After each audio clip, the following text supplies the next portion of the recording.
Hey, good morning. And I was just thinking about how our devotion yesterday, and I recognized the other verse, chapter 3, verse 17 says, "For God did not send his son into the world to condemn the world, but that the world through him might be saved." And I began to realize God's love is trying to save us from sin, save us from Satan, save us from ourselves. Because my heart is desperately wicked. That's what Jeremiah says.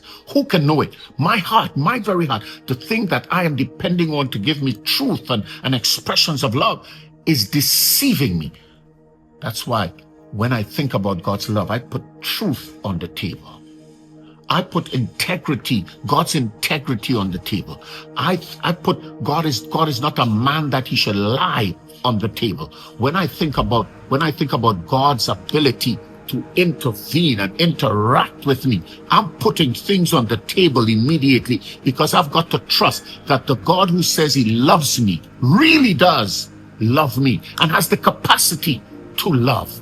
So when he says he did not send his son to condemn me, his intention was not that my sin would be made known and that would send me to hell. His intention was that my sin would be made known to me and I would turn to him. My admonition this morning: turn to God. He loves you. He didn't come to condemn you. In fact, he came to save you.